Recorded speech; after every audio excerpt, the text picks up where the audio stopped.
So, yeah, I've spent my career making video games, Star Wars games at LucasArts, managed a game team at Microsoft, ran a company that did games for Hollywood movies, but I come from a long line of doctors. My grandfather was a famous doctor, my parents are doctors, my wife is a doctor, and I'm the black sheep of the family who never went to medical school. So back in 2012, my father asked me to build him a game to train his colleagues how to do a fiber optic intubation. I sat down for a few weekends with some video game technology, threw something together, uploaded it into the App Store, and the next time we checked, we had 2 years later 100,000 doctors, nurses, and airway specialists who'd been playing the game, completely unbeknownst to me. At that point, I Googled it and discovered they'd done efficacy studies on the game that showed it improved physician performance. And at this point, I realized, hey, there was an interesting business opportunity, discovering there was massive demand for what we'd created.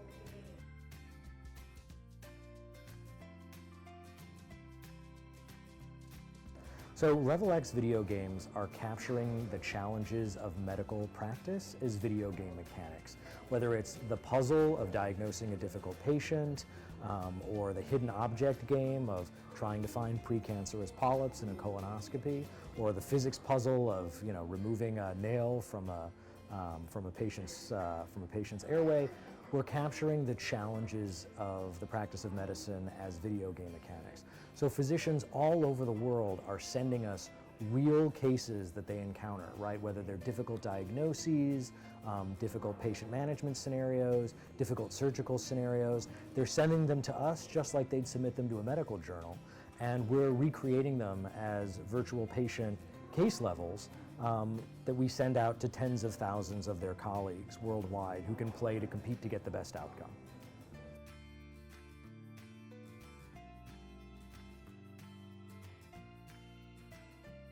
Right, so I mean, in the games industry, over the last few decades, we have figured out essentially the neurochemical recipe to engage audiences and improve their skills and change their behavior.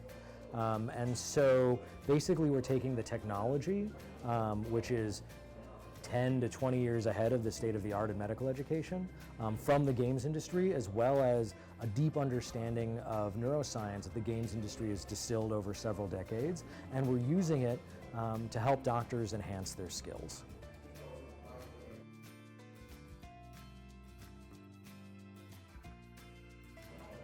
Honestly, the biggest barriers to success is how quickly we can create the content. We had thousands of cardiologists playing our games before we even launched in cardiology. We have demand from both the specialties that we're already in, with a backlog of hundreds of cases that doctors have submitted that they want us to recreate as levels in our games, as well as demand from all of the specialties that we're not even in yet. And so every major specialty in medicine has its challenges. Those challenges map to video game mechanics. So when doctors in other specialties see what Level X is doing, they immediately want it for their specialty. And so the challenges that we face are our ability to scale up and add more content within the apps that within the specialties that we're already in, as well as expanding as quickly as possible into new ones.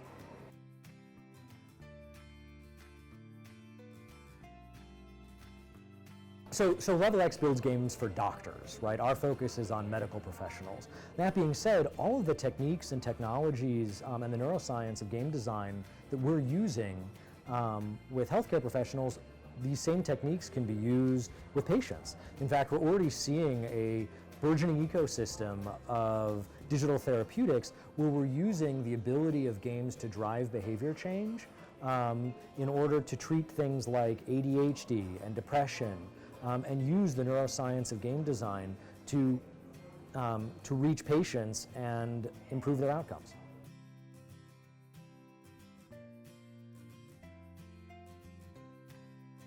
I mean, my entire career has been helping artists who are far more creative than I am, helping them achieve their vision and making sure that technology doesn't get in the way of that. And what's been really fulfilling in bringing over now dozens of artists, engineers, and designers from the video games industry to make games for doctors is the extent to which they find it fulfilling to take the lessons and experiences that they've gained over decades in the consumer entertainment industry and apply those learnings in products and in a platform that ultimately improves patient outcomes.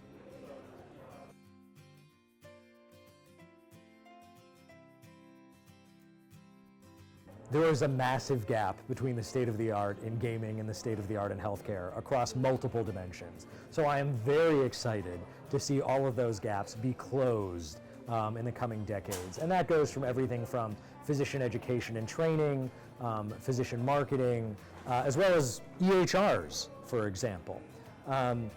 So very excited about all of that. I think some of the applications that I'm most excited about, the things that we're doing, now that you can interact with a totally interactive virtual patient on your phone, right, that can present any disease and can be treated with any interventional or pharmacological intervention, there's an opportunity to scale this worldwide, right? So to medical professionals in the developing world that don't have access to simulation, to medical conferences, to the kind of continuing education that we have in the developed countries, there's an opportunity now that it's available for free on their phones. Doctors can get access to the most interesting cases and the highest production value training on the devices they already own.